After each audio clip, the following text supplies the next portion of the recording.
ഗുരു T V സമർപ്പിക്കുന്നു ചതയദിനത്തിലെ പൊൻതാരം.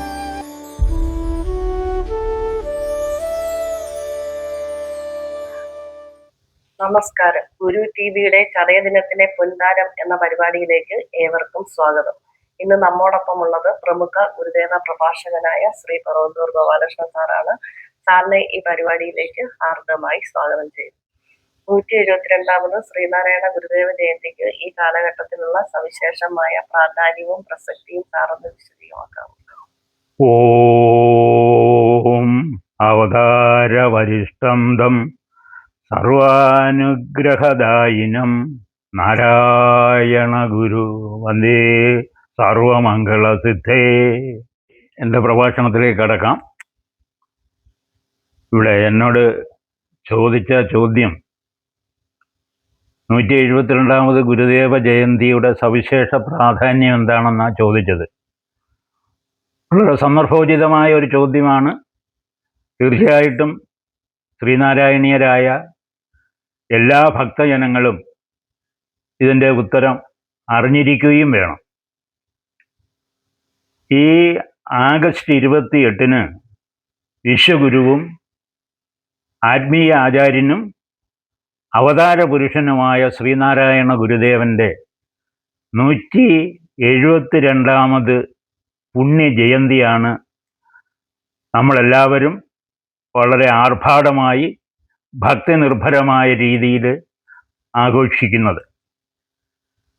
അപ്പോൾ ഈ സന്ദർഭത്തിൽ ഗുരുദേവൻ നമുക്കായി സംഭാവന ചെയ്ത മഹത്തായ സന്ദേശങ്ങളും അദ്ദേഹത്തിൻ്റെ മഹത്തായ ദർശനവും തീർച്ചയായിട്ടും നമ്മളൊന്ന് വിശകലനം ചെയ്യേണ്ടുന്നത് ഈ കാലഘട്ടത്തിൻ്റെ ആവശ്യമാണ് എന്ന തിരിച്ചറിവിലാണ് ഞാൻ നിൽക്കുന്നത്. കേരളീയരായ നമ്മൾ ധാരാളം മഹാന്മാരുടെ ജന്മദിനവും അവരുടെ സമാധി ദിനം അല്ലെങ്കിൽ ചരമദിനം നമ്മളെല്ലാം ആഘോഷിക്കുകയും ആചരിക്കുകയും ചെയ്യുന്ന ഒരനുഷ്ഠാനക്രമം നമ്മുടെ മുമ്പിലുണ്ട്. എന്നാൽ ശ്രീനാരായണ ഗുരുദേവന്റെ കാര്യത്തിലേക്ക് വരുമ്പോൾ അദ്ദേഹത്തിൻ്റെ ജന്മദിനമായ ശ്രീനാരായണ ഗുരുദേവ ജയന്തി എന്ന പേരിൽ നമ്മളെല്ലാം ആഘോഷിക്കുന്ന ഈ ജയന്തി ദിനത്തിനും മറ്റുള്ള ജന്മദിനങ്ങളെക്കാൾ അല്ലെങ്കിൽ ജയന്തി ആഘോഷങ്ങളെക്കാൾ സവിശേഷമായ പ്രാധാന്യവും പ്രസക്തിയും ഉണ്ട് എന്നുള്ളതൊരു ചരിത്ര വസ്തുതയാണ്. ശ്രീനാരായണ ഗുരുദേവൻ കേരളത്തിൻ്റെ നവോത്ഥാന നായകനാണ്, ആത്മീയ ആചാര്യനാണ്, അവതാര പുരുഷനാണ്. സർവോപരി വിശ്വമാനവികതയെ നെഞ്ചോട് ചേർത്ത് മാനവരാശിയുടെ സർവതോമുഖമായ പുരോഗതിക്കും വേണ്ടി ഒരു പുരുഷായുസ്സ് മുഴുവൻ അഹോരാത്രം പ്രയത്നിച്ച ഒരു മഹാഗുരു കൂടിയാണ്. ഒരു കാര്യം ഞാൻ പ്രത്യേകമായി സൂചിപ്പിക്കാൻ ആഗ്രഹിക്കുന്നത്, നമ്മളെല്ലാം ശ്രീനാരായണ ഗുരുദേവന്റെ ജയന്തി ആഘോഷിക്കുകയും സമാധി ഭക്തി പുരസ്സരം ആചരിക്കുകയും ചെയ്തു വരുന്ന കൂട്ടത്തിൽ നമുക്ക് എവിടൊക്കെയോ ചില വശപ്പിശകുകൾ സംഭവിച്ചിട്ടില്ലേ എന്ന് ഞാൻ സംശയിക്കുന്നു.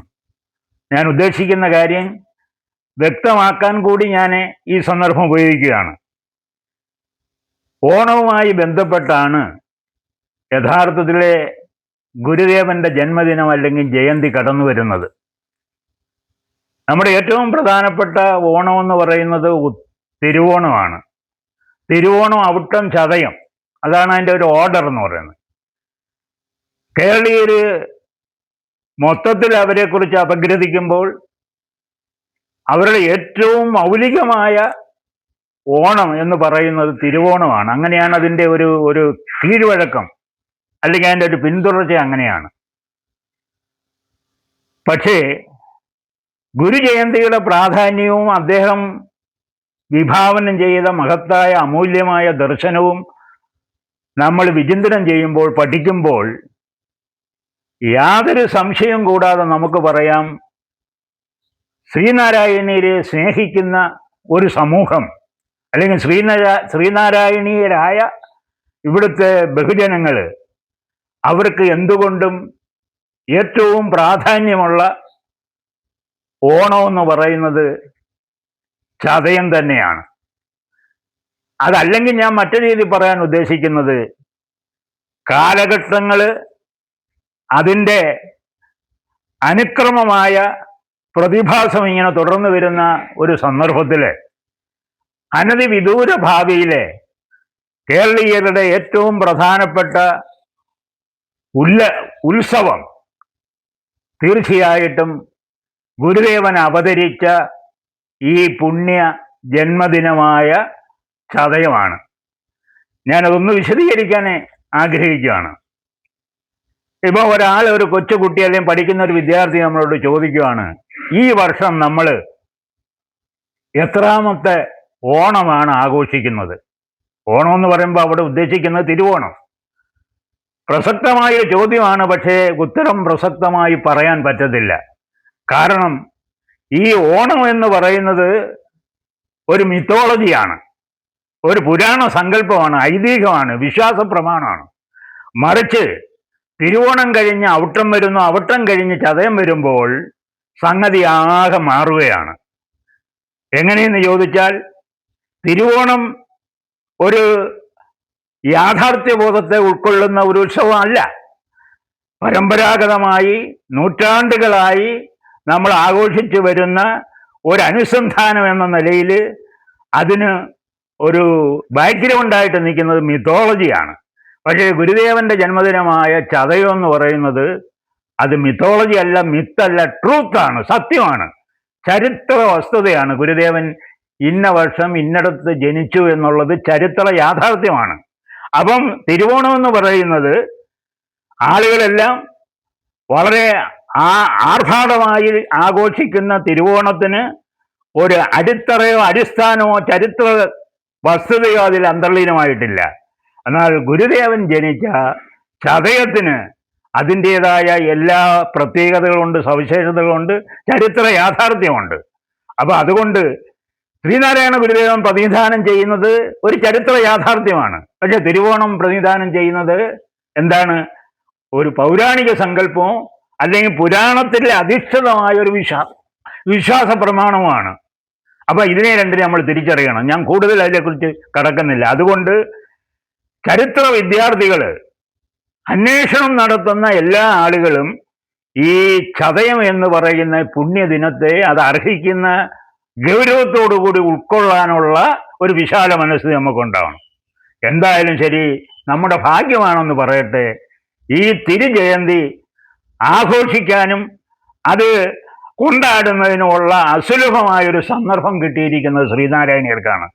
അതുകൊണ്ട് ഞാൻ പറഞ്ഞ് അവസാനിപ്പിക്കുന്നത് എന്താണെന്ന് ചോദിച്ചാൽ, അങ്ങനെ ചരിത്ര പ്രാധാന്യമുള്ള ഈ ചതയം അല്ലെങ്കിൽ ശ്രീനാരായണ ജയന്തി ഈ വർഷം 172ാമത് ഗുരുദേവന്റെ ജയന്തിയായിട്ട് നമ്മൾ ആഘോഷിക്കുന്ന സന്ദർഭത്തിൽ ഈ ചരിത്ര യാഥാർത്ഥ്യത്തെ നമ്മൾ പൂർണ്ണമായി ഉൾക്കൊള്ളാനും ആ ഗുരുദേവൻ വിഭാവനം ചെയ്ത സാരോപദേശങ്ങൾ ജീവിതത്തിൽ സ്വാംശീകരിച്ച് പ്രാവർത്തികമാക്കാനും നമ്മൾ പ്രവർത്തിക്കണമെന്നാണ്. അതുകൊണ്ട് അതിനെക്കുറിച്ച് ഞാൻ പറഞ്ഞ് നിർത്താൻ ഉദ്ദേശിക്കുന്നതാണ്, നമ്മുടെ യഥാർത്ഥ ഓണം ഗുരുദേവനെ സ്നേഹിക്കുകയും ബഹുമാനിക്കുകയും ആരാധിക്കുകയും ചെയ്യുന്ന ഈ മാനവ സമൂഹത്തിന് ഈ ജയന്തി ദിനം ഒരു പുണ്യദിനമാണ്.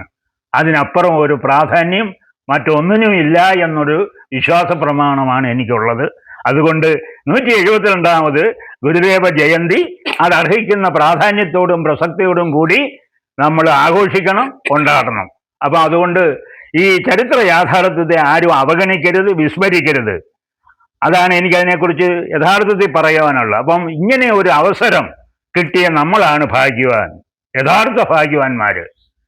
പിന്നെ ഞാൻ ഇതുമായി അനുബന്ധമായി കൂട്ടിച്ചേർക്കാൻ ഉദ്ദേശിക്കുന്ന ഒരു കാര്യം, രാജവാഴ്ച ഇവിടെ നിലനിൽക്കുന്ന കാലഘട്ടത്തിൽ തന്നെ ഗുരുദേവന്റെ ജന്മദിനവും സമാധി ദിനവും അന്ന് ഭരിച്ചിരുന്ന രാജാക്കന്മാർ പോലും അവധിയായി പ്രഖ്യാപിക്കുകയുണ്ടായി. ജനാധിപത്യ സംവിധാനത്തിലുള്ളൊരു സർക്കാരൊന്നും അല്ല ഇതിനെ അവധിയായി പ്രഖ്യാപിച്ച. അന്നും അവര് പോലും ഇതിന്റെ പ്രാധാന്യം കണക്കിലെടുത്ത് അവധി പ്രഖ്യാപിച്ചിരുന്നു, ജയന്തിയും സമാധിയും.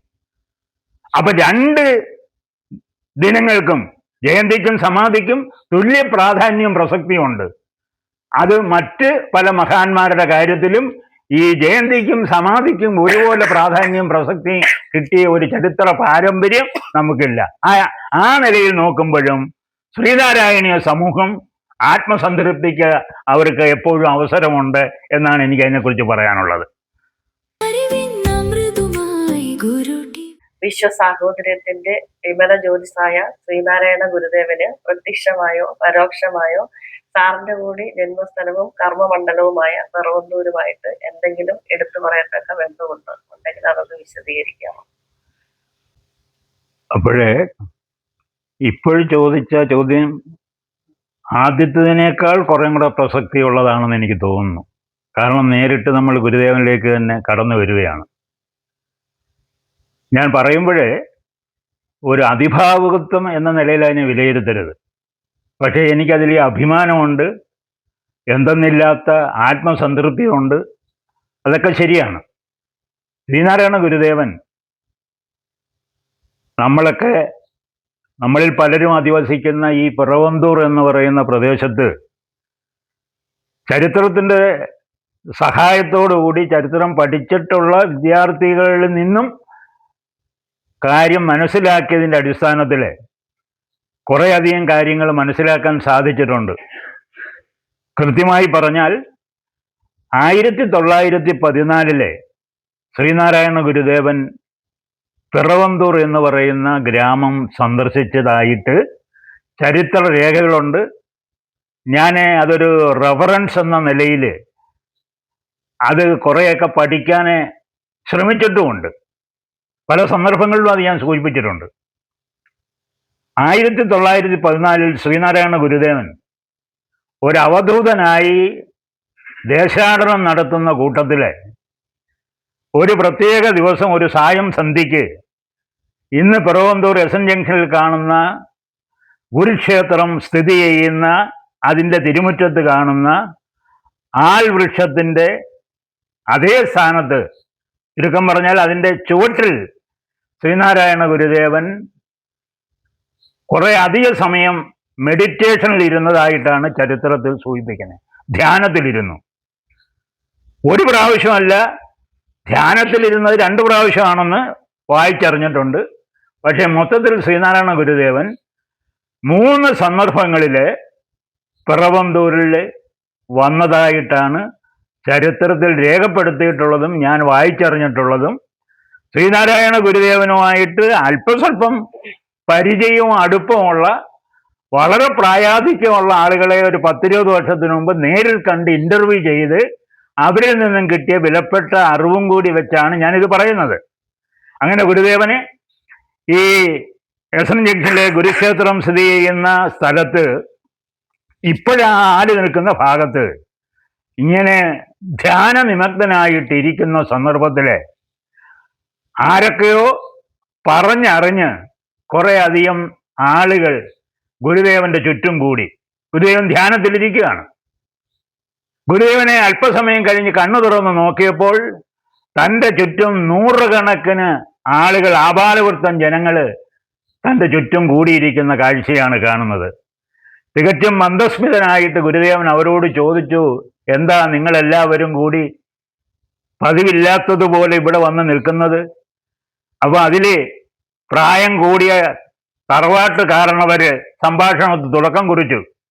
സ്വാമി, അടിയങ്ങൾക്കൊരു അപേക്ഷയുണ്ട്, അഭ്യർത്ഥനയുണ്ട്, അത് അങ്ങ് സാധിച്ചു തരണം. ഓഹോ, അങ്ങനെയാണോ? എന്താണ് നിങ്ങളുടെ ആവശ്യം? സ്വാമി, ഞങ്ങള് ഈ കുഗ്രാമത്തിലെ യാതൊരു വിധമായ പുരോഗതിയോ യാതൊരു വിധമായ പരിവർത്തനത്തിനോ യാതൊരു വിധമായ സൗകര്യമില്ലാതെ ഞങ്ങൾ വീർപ്പുമുട്ടി കഴിയുകയാണ്. ഞങ്ങളുടെ കുഞ്ഞുങ്ങളെ വിദ്യാഭ്യാസം ചെയ്യിക്കാൻ ഞങ്ങൾക്ക് പാഠശാലകളില്ല, പള്ളിക്കൂടങ്ങളില്ല. അവരൊന്നും പഠിക്കുന്നില്ല. ഞങ്ങൾക്കോ പഠിക്കാൻ സാധിച്ചില്ല. അപ്പൊ അവരെയെങ്കിലും പഠിപ്പിക്കണോ? അതുകൊണ്ട് അവിടുന്ന് ദയവ് ചെയ്ത് ഞങ്ങൾക്കൊരു വിദ്യാഭ്യാസ സ്ഥാപനം എങ്ങനെയെങ്കിലും അനുവദിച്ചു തരണമെന്ന്. ഗുരുദേവന് ഈ അഭ്യർത്ഥന കേട്ടപ്പോൾ അദ്ദേഹത്തിന് എന്തെന്നില്ലാത്ത ഒരു ആവേശം, ഉണർവ്, ഒരു ചൈതന്യം ഉണ്ടായി എന്നാ പറയുന്നത്. ഓഹോ, നല്ല കാര്യം, നിങ്ങളുടെ കുട്ടികളെയൊക്കെ നിങ്ങൾ പഠിപ്പിക്കണം. അതിനെന്താണ് പ്രയാസം? നിങ്ങളെല്ലാം നല്ല ആരോഗ്യമുള്ള ആളുകളല്ലേ, നല്ല ചെറുപ്പക്കാരല്ലേ. തൊട്ടടുത്ത് ഒരു റിസർവ് ഫോറസ്റ്റ്, ഒരു വനം ഇവിടെ സ്ഥിതി ചെയ്യുന്നുണ്ട്. അവിടെ പോയാൽ ആവശ്യമുള്ള തടിയും മുളയും ഇതിനാവശ്യമുള്ള സാധനങ്ങളെല്ലാം നിങ്ങൾക്ക് വെട്ടിക്കൊണ്ട് വരാമല്ലോ. എത്രയും പെട്ടെന്ന് നിങ്ങൾ എല്ലാവരും കൂടെ സംഘടിച്ച് ഇവിടെ ഒരു സ്കൂൾ പണിയാൻ നിങ്ങൾ ശ്രമിക്കണം എന്ന് ഗുരുദേവൻ പറഞ്ഞു. അവർക്കിത് കേൾക്കാത്ത താമസം എന്തെന്നില്ലാത്ത ആവേശം അണപൊട്ടി ഒഴുകിയെന്ന പറയുന്നത്. അങ്ങനെ പിറ്റേ ദിവസം തന്നെ ഒരു 100-100 പേര് ഈ വനത്തിൽ കയറി ആവശ്യമുള്ള ഈ തടികള്, മുളകള്, ആവശ്യമുള്ള എല്ലാം വെട്ടിപ്പിറക്കി അവിടെ കൊണ്ടുവരികയും അങ്ങനെ അവിടെ ഒരു സ്കൂള് താൽക്കാലികമായിട്ട് അവരവിടെ സ്ഥാപിക്കുകയും ചെയ്തു. ഈ പ്രഭാഷകനായ ഞാന് ആ സ്കൂളിന്റെ അവസാന ഘട്ടം എന്ന് പറഞ്ഞാൽ അത് ജീർണിച്ച ഒരു കാലഘട്ടം, 10-40 വർഷം ആ സ്കൂള് അവിടെ നിലനിന്നു. അവിടെ ആളുകളൊക്കെ പഠിച്ചു. അതൊക്കെ പറഞ്ഞു കേട്ടിട്ടുണ്ട്, സംഭവമാണ്. അതിന്റെ അവസാന സന്ദർഭത്തിൽ ജീർണിച്ച് ചോന്നൊലിക്കുന്ന ഒരു സന്ദർഭം ഈ പ്രഭാഷകനായ ഞാനും അത് നേരിട്ട് കണ്ടിട്ടുണ്ട്. എന്തായാലും ശരി, ആ സ്കൂള് അവിടെ പണിയിപ്പിക്കാനും അതിന് പ്രചോദനം നൽകുവാനും കാരണഭൂതൻ ശ്രീനാരായണ ഗുരുദേവനാണ്. ഇതിനോട് അനുബന്ധിച്ച് നിങ്ങൾ മനസ്സിലാക്കേണ്ട ഒരു കാര്യം, പിറവന്തൂരിന്റെ സാമൂഹ്യ സാംസ്കാരിക ചരിത്രത്തിൽ ഗുരുദേവന്റെ ഈ വരവും അനുഗ്രഹവും പിന്നെ ഒരു നവോത്ഥാന പ്രക്രിയയ്ക്ക് തുടക്കം കുറിച്ചു. പിന്നെ അതിനുശേഷം 2 സ്കൂളും കൂടി പിറവന്തൂരിലുണ്ടായി. SNUPS, ഇപ്പോഴത്തെ ഗവൺമെന്റ് UPS. ആ ഗവൺമെന്റ് UPS നേരത്തെ ഗുരുദേവൻ പറഞ്ഞ സ്ഥലത്ത് സ്ഥാപിച്ച സ്കൂള് അങ്ങോട്ട് പറിച്ചു നട്ടതാണ് ഇന്നത്തെ ഗവൺമെന്റ് മോഡൽ UP സ്കൂള്. അങ്ങനെ അത് കഴിഞ്ഞ് കുറെ വർഷങ്ങൾ കഴിഞ്ഞപ്പോൾ ഹൈസ്കൂൾ, ഗുരുദേവ ഹൈസ്കൂള്. ഇന്ന് പിറവന്തൂരിന്റെ ഭൂമിശാസ്ത്രം പരിശോധിക്കുമ്പോൾ 3 സ്കൂളുകൾ ഗുരുദേവന്റെ നേരിട്ടുള്ള പ്രേരണയും പ്രചോദനവും പ്രോത്സാഹനവും കാരണം അവിടെ രൂപപ്പെടുകയാണ്. അങ്ങനെ ഗുരുദേവൻ വീണ്ടും അടുത്ത വർഷവും കൂടെ വന്നതായിട്ടാണ് ചരിത്രം. അങ്ങനെ വന്ന കൂട്ടത്തിലാണ് പിറവന്തൂരിലെ പേരും പെരുമയും പ്രശസ്തി ആർജിച്ച ഒരു കുടുംബത്തിലെ ഗുരുദേവൻ വന്നു. അതാണ് കളത്താർഡി കുടുംബം എന്ന് പറയുന്നത്. അതിനെ കൂടുതൽ വിശദീകരിക്കുന്നില്ല. അങ്ങനെ ഒരു ഘട്ടത്തിൽ കളത്താർഡി കുടുംബത്തിൽ വന്ന ഗുരുദേവൻ ഇന്ന് പിറവന്തൂരിൽ സ്ഥിതി ചെയ്യുന്ന ശിവപാർവതി ക്ഷേത്രത്തിന്റെ തിരുമുറ്റത്ത് ഗുരുദേവൻ അവിടെ വിശ്രമിക്കുമ്പോൾ അവിടെയും 100 കണക്കിന് ആളുകൾ തടിച്ചുകൂടി. അപ്പോൾ അവരും ഈ പറഞ്ഞതുപോലെ അവരുടെ ആവശ്യം ഉണർത്തിച്ചു. അപ്പോൾ അവിടെ കൂടിയ ആളുടെ ആവശ്യം വ്യത്യസ്തമായ ഒന്നായിരുന്നു. എന്താണ് നിങ്ങളുടെ ആവശ്യം? സ്വാമി, ഞങ്ങൾക്ക് ആരാധിക്കുന്നതിനും ക്ഷേത്രത്തിൽ പോകുന്നതിനും ഞങ്ങൾക്ക് യാതൊരു സൗകര്യമില്ല. അതുകൊണ്ട് ഞങ്ങൾക്ക് ഇവിടെ അത്യാവശ്യമായ ഒരു ക്ഷേത്രം ഞങ്ങൾക്ക് അനുവദിച്ചു തരാൻ അങ്ങ് ഒന്ന് ശ്രമിക്കണമെന്ന് പറഞ്ഞു. ഗുരുദേവൻ അത് കേട്ടും ഊറിച്ചിരിച്ചു എന്നാണ് പറയുന്നത്.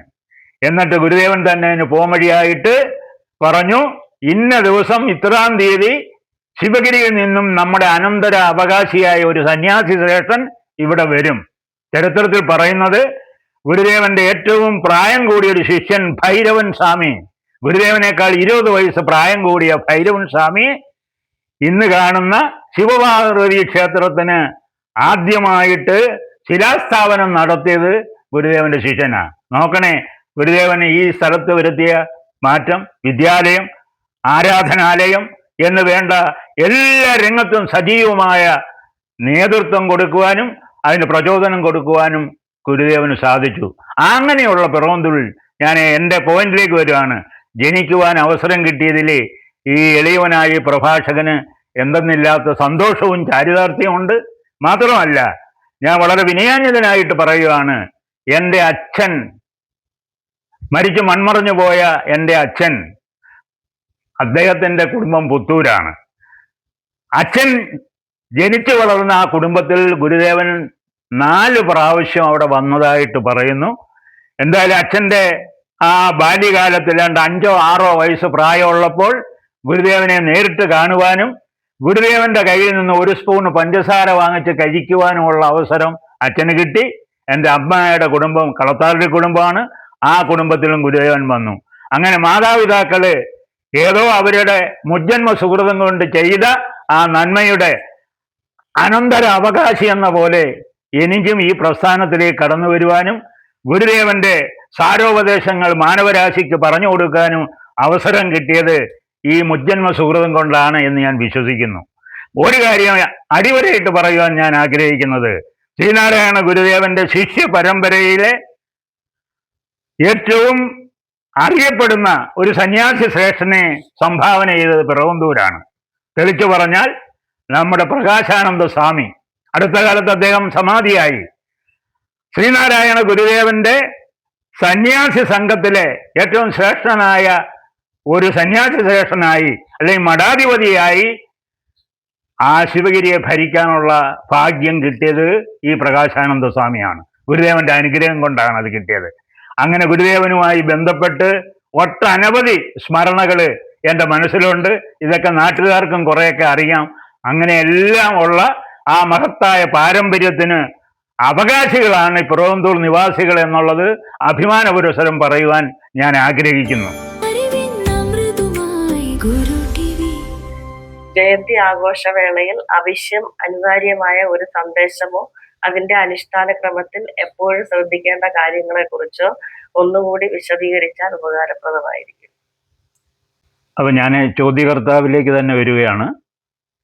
ഇപ്പം പ്രഭാഷണത്തിന്റെ അവസാന ഘട്ടത്തിലേക്ക് വരുമ്പോൾ കുറേയും കൂടെ സുതാര്യവും സുവ്യക്തമായ ആനുകാലിക പ്രസക്തി പ്രോജ്വലിച്ചു നിൽക്കുന്ന ചില കാര്യത്തിലേക്കാണ് വന്നിരിക്കുന്നത്.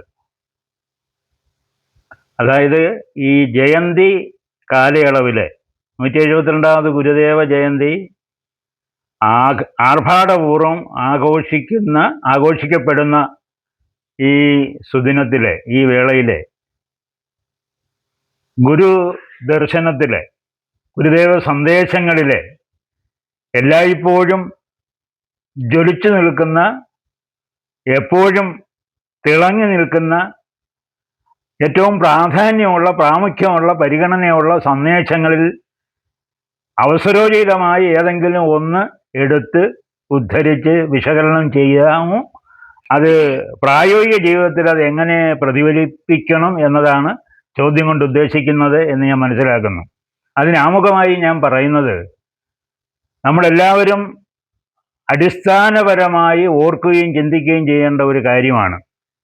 അതായത് ശ്രീനാരായണ ഗുരുദേവന്റെ ദർശനത്തിനും അദ്ദേഹം നൽകിയ സന്ദേശങ്ങൾക്കും പരമാവധി വന്നാൽ ഒരു 100-ൽ പരം വർഷം, 172 വർഷം 72 വർഷം ഗുരുദേവൻ 73 വർഷം ജീവിച്ചിരുന്നപ്പോൾ അതിൽ ഒരു 10-20 വർഷം അതിൽ നിന്ന് മൈനസ് ചെയ്ത് കഴിഞ്ഞാൽ ഒരു 50 വർഷം ആ ദർശനത്തിൻ്റെ പ്രായം കൂട്ടിയാൽ മതി. അതാണ് സത്യം. അപ്പോൾ ലോക ആചാര്യന്മാരുടെ ദർശനങ്ങളും ഗുരുദേവന്റെ ദർശനവും തമ്മിൽ നമ്മളൊന്ന് താരതമ്യം ചെയ്യണം. ഇത് ചരിത്രമാണ്, വസ്തുതയാണ്, യാഥാർത്ഥ്യമാണ്.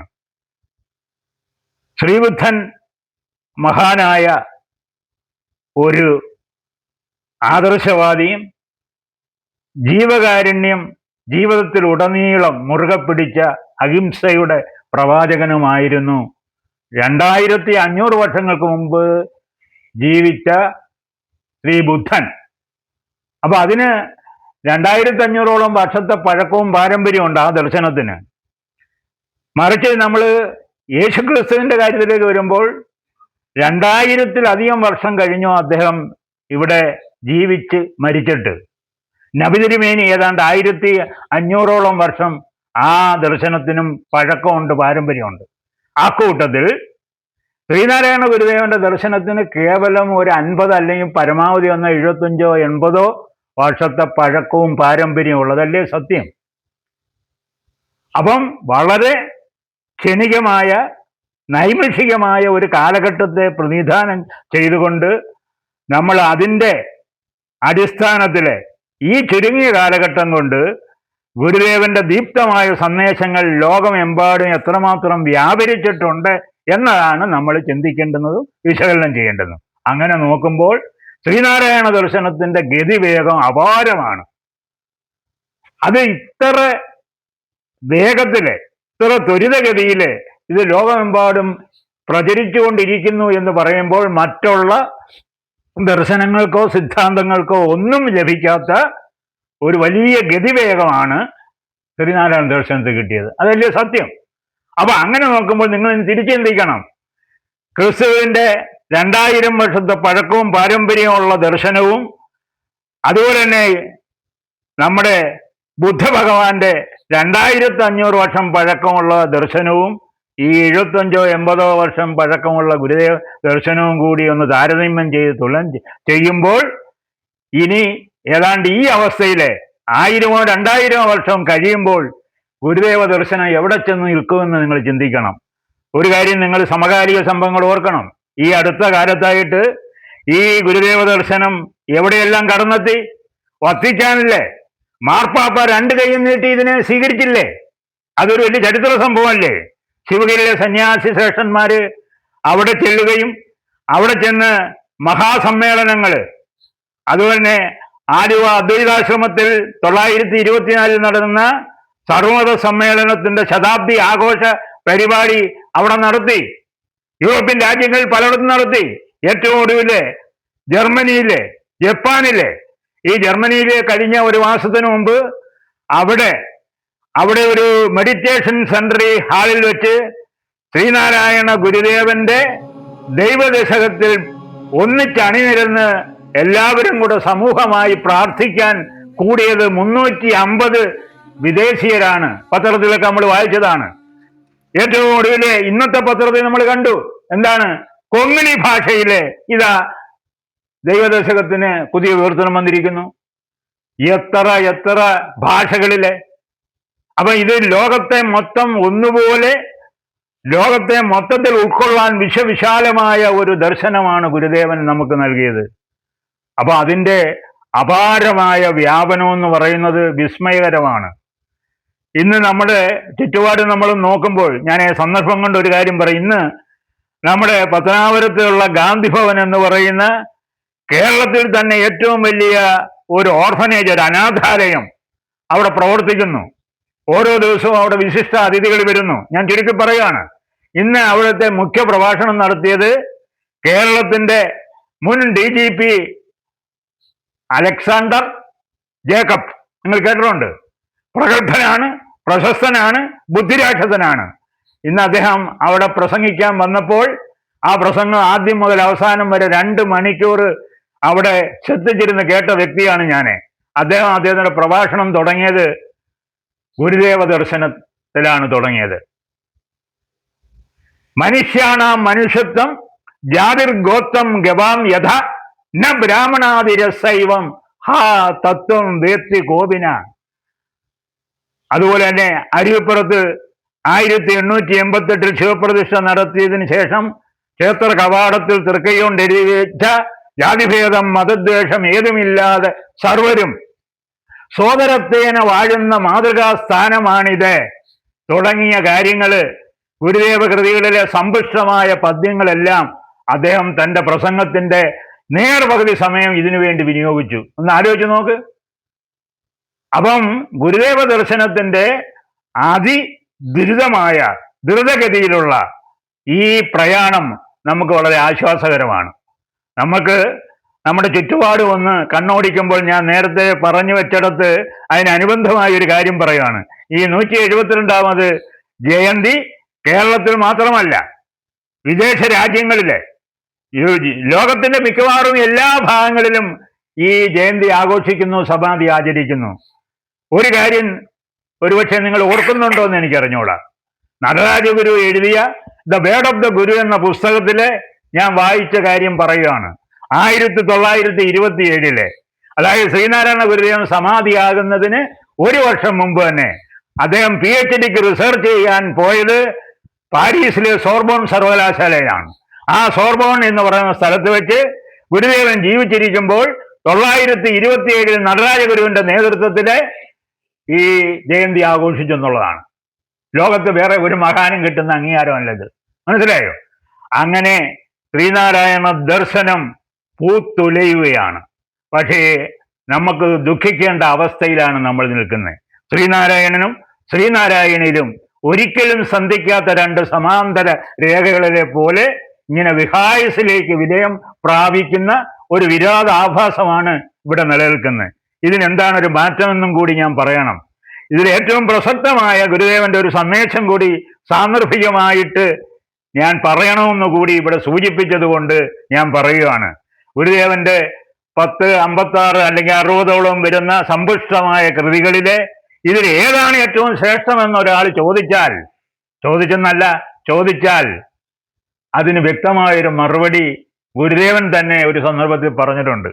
ഏതാണ്ട് 1924 25 ശിവഗിരിയിൽ വെച്ച് ശ്രീനാരായണ ഗുരുദേവനോട് വേറെ ആരുമല്ല നമ്മുടെ കേരളത്തിലെ സാഹിത്യ നഭോമണ്ഡലത്തിലെ സവ്യസാചിയായ CV കുഞ്ഞിരാമൻ ഒരു ചോദ്യം ചോദിച്ചു. അതിങ്ങനെയാണ്: സ്വാമി, എനിക്കൊരു സംശയം. അങ്ങ് ഉയർത്തിപ്പിടിക്കുന്ന ഈ ആത്മീയതയാണോ ഭൗതികതയാണോ ഏറ്റവും മൂല്യവത്തായത്? ഇത് ഏതാണ് ശ്രേഷ്ഠം, ഏതാണ് പ്രാധാന്യമുള്ളതെന്ന് ചോദിച്ചപ്പോൾ ഒരു നിമിഷം പോലും ആലോചിക്കാതെ ഗുരുദേവൻ പറഞ്ഞു, കുഞ്ഞിരാമന്റെ ഇടത് കണ്ണാണോ നല്ലത്, വലത് കണ്ണാണോ നല്ലത് എന്ന് ചോദിക്കുന്നത് പോലെ ഉള്ളൂ. അവിടെ തീർന്നു കാര്യങ്ങളൊക്കെ എന്ന് പറയുന്നോണം ഗുരുദേവന്റെ ഏത് കൃതി എടുത്താലും ഒന്നിനൊന്ന് മെച്ചമാണ്. എങ്കിലും പലപ്പോഴും എന്നെ സ്വാധീനിച്ചിട്ടുള്ള, എന്നെ ആകർഷിച്ചിട്ടുള്ള, ഞാൻ പലപ്പോഴും ആവർത്തിച്ച് ഉരുവിടുന്ന ആത്മബോധ ശതകത്തിലെ വേദാന്ത സമ്പുഷ്ടമായ ആത്മബോധ ശതകത്തിലെ പ്രസക്തമായ ഒരു പദ്യം, എനിക്ക് തോന്നുന്നു 23ാമത്തെ പദ്യമാണെന്നാ തോന്നുന്നത്. അപരന് വേണ്ടി അഹർനിശം പ്രയത്നം കൃപണത വിട്ടു കൃപാലു ചെയ്തിടുന്നു, കൃപണൻ അധോമുഖനായി കിടന്നു ചെയ്യുന്ന അപജയ കർമ്മം അവന് വേണ്ടി മാത്രം. വിശദീകരിക്കാൻ എന്നെ കൊണ്ട് പറ്റില്ല. ഒരുപക്ഷെ സാധിച്ചാലും അതിന് പരിമിതിയുണ്ട്. നടരാജഗുരു പോലും അദ്ദേഹത്തിന്റെ PhDക്ക് റിസർച്ച് ചെയ്യാൻ ഈ പദ്യമാണ് എടുത്തതെന്ന് നിങ്ങൾ ഓർക്കണം. അത്ര പ്രാധാന്യമാണ്. അപ്പൊ നമുക്കെല്ലാവർക്കും ഒരു കണക്കിന് അഭിമാനിക്കാം, ആനന്ദിക്കാം, സന്തോഷിക്കാം. നമുക്ക് ചാരിതാർത്ഥ്യത്തിന് വകയുണ്ട്. പക്ഷേ നമ്മുടെ ഇന്നത്തെ യുവ തലമുറ അതും ഈ ചോദ്യത്തിൽ പരോക്ഷമായി അടങ്ങിയിട്ടുണ്ട്. ഇത് എങ്ങനെ നമുക്ക് പ്രായോഗികമാക്കാം? നമ്മുടെ വളർന്നു വരുന്ന തലമുറ, യുവതലമുറ, കൊച്ചുകുട്ടികള് ഇവരൊക്കെ ശ്രീനാരായണ ദർശനത്തിൽ നിന്നും വളരെ അകലം പാലിക്കുകയാണ്. ഇന്ന് നമ്മുടെ പല പരിപാടികൾക്കും നമുക്ക് കൊച്ചുകുട്ടികളെ, മിഡിൽ സ്കൂളിലൊക്കെ പഠിക്കുന്ന, ഹൈസ്കൂളിൽ പഠിക്കുന്ന വിദ്യാർത്ഥികളെ ഒരു പരിപാടിക്കും കിട്ടത്തില്ല. യുവജനങ്ങൾ ഈ രംഗത്ത് നിന്ന് എന്നേ മാറിക്കഴിഞ്ഞു. ആകെ വരുന്നതെന്ന് പറയുന്ന കുറെ പ്രായമുള്ള, അവശതയുള്ള കുറെ പുരുഷന്മാരും കുറെ അധികം സ്ത്രീജനങ്ങളും സഹോദരിമാരും വരുന്നു, അത് അംഗീകരിക്കുന്നു. പക്ഷേ ഇവരെ നമ്മൾ തീർച്ചയായിട്ടും ഈ പ്രസ്ഥാനത്തിലേക്ക് ആനയിക്കണം. അതിനെന്ത് ചെയ്യണമെന്ന് ചോദിച്ചാൽ നമ്മുടെ വീട്ടിൽ തന്നെ ഗുരുദേവ ദർശനം ഒരു പാഠ്യവിഷയമാക്കണമെന്നുള്ള പുതിയ കാഴ്ചപ്പാടാണ് എനിക്കുള്ളത്. നമ്മൾ വീട്ടിലെ സഹോദരങ്ങളും മാതാപിതാക്കളും ഇരിക്കുമ്പോൾ ബോധപൂർവം ഗുരുദേവന്റെയും ഗുരുദേവ ദർശനത്തെയും നമ്മൾ വിശകലനം ചെയ്യണം, പഠിക്കണം, പഠിപ്പിക്കണം, പ്രചരിപ്പിക്കണം. അല്ലാതെ ശ്രീനാരായണനും ഒരിക്കലും സന്ധിക്കാത്ത രണ്ട് സമാന്തര രേഖകളെ പോലെ ഇങ്ങനെ പോയാൽ ശരിയാവത്തില്ല. ഇവിടെ നമുക്ക് തുടക്കം കുറിക്കാം. എന്തായാലും 172ാമത് ഗുരുദേവ ജയന്തിയോട് അനുബന്ധിച്ച് എനിക്ക് പറയാനുള്ള അല്പം ഒരു പ്രാദേശികത്വം, അല്പം ഒരു സ്വകാര്യ സന്തോഷവും കൂടി ഞാൻ പങ്കിടുകയാണ്. കാരണം അതിൻ്റെ ഒരു ചുമതലക്കാരൻ എന്ന നിലയിലും കൂടി ഞാൻ അത് പറയാതിരിക്കാൻ പറ്റില്ല. ഈ 172ാമത് ഗുരുദേവ ജയന്തി നമ്മുടെ പത്തനാപുരം SNDP യൂണിയന്റെ ആഭിമുഖ്യത്തിൽ സമുചിതമായി ആർഭാടമായി ആഘോഷിക്കുവാൻ തീരുമാനമെടുക്കുകയും അതിൻ്റെ വിപുലമായ കർമ്മ പരിപാടികൾ ശാഖാതലങ്ങളിലെ മാസങ്ങൾക്ക് മുമ്പ് ആരംഭിക്കുകയും ചെയ്തിരിക്കുകയാണ്. ഏതാനും ദിവസങ്ങൾക്കുള്ളിൽ ഒരു മഹാസംഭവം പത്തനാപുരം ഗുരുദേവ ജയന്തി വിസ്മയത്തോടും ആവേശത്തോടും ആഹ്ലാദത്തോടും കൂടി ശ്രീനാരായണീയരെ ഏറ്റുവാങ്ങാൻ പോകുകയാണ്. അതിൻ്റെ അണിയറ നീക്കങ്ങൾ നടന്നുകൊണ്ടിരിക്കുകയാണ്. എങ്ങോട്ട് ചെന്നാലും എല്ലാ ശാഖകളിലും എല്ലാ കുടുംബ യൂണിറ്റുകളിലും ഒരേ ഒരു ചർച്ചാ വിഷയം 172ാമത് ഗുരുദേവ ജയന്തി, വിശേഷ പത്തനാപുരത്ത് നടക്കുന്ന ആ സംഭവം അവിടെ ഒരു പീതാംബര സാഗരമായി മാറാൻ പോവുകയാണ്. സഹോദരീ സഹോദരന്മാരെ, ഈ ആവശ്യം കൂടെ പരിഗണിച്ചുകൊണ്ട് നിങ്ങൾ എല്ലാവരും ഈ മഹാസംരംഭം, അത് പത്തനാപുരമെന്നോ വള്ളൂരെന്നോ കേരളമെന്നോ ഒന്നും നോക്കണ്ട, അത് നമ്മുടെ സ്വകാര്യ പ്രശ്നം ആയിക്കൊള്ളട്ടെ, എല്ലാവരും ആത്മാർത്ഥമായി ഈ സംരംഭം വിജയിപ്പിക്കാൻ അങ്ങേയറ്റം ദൃഢപ്രതിജ്ഞയോടുകൂടി എല്ലാവരും അതിനു വേണ്ടി അരയും തലയും മുറുക്കി രംഗത്ത് വരണം. അതിന് നമ്മളെല്ലാം ഗുരുദേവൻ അനുഗ്രഹിക്കട്ടെ, ആശീർവദിക്കട്ടെ എന്ന് മാത്രം പറഞ്ഞുകൊണ്ട് എൻ്റെ ഈ ഒരു പ്രഭാഷണ പരമ്പരയ്ക്ക് ഞാൻ അവസാനം കുറിക്കുകയാണ്. എല്ലാവരെയും ഗുരുദേവൻ അനുഗ്രഹിക്കട്ടെ, ആശീർവദിക്കട്ടെ എന്ന് പ്രാർത്ഥിക്കുന്നു. നമസ്കാരം. കഴിഞ്ഞ 50 വർഷത്തിലധികമായി കേരളത്തിലുടനീളം ആത്മീയ ആചാര്യനും കേരള നവോത്ഥാന നായകനുമായ ശ്രീനാരായണ ഗുരുദേവനെ കുറിച്ച് ഗഹനവും വിജ്ഞാനപ്രദവുമായ പ്രഭാഷണ പരമ്പര നടത്തിവരുന്ന ആരാധ്യനും ഐശ്വര്യനുമായ ശ്രീ പറവന്തൂർ ഗോപാലകൃഷ്ണ സാറിന് ഗുരുദേവ നാമത്തിൽ നന്ദി അറിയിക്കുന്നു. ഗുരു ടി വി സമർപ്പണം.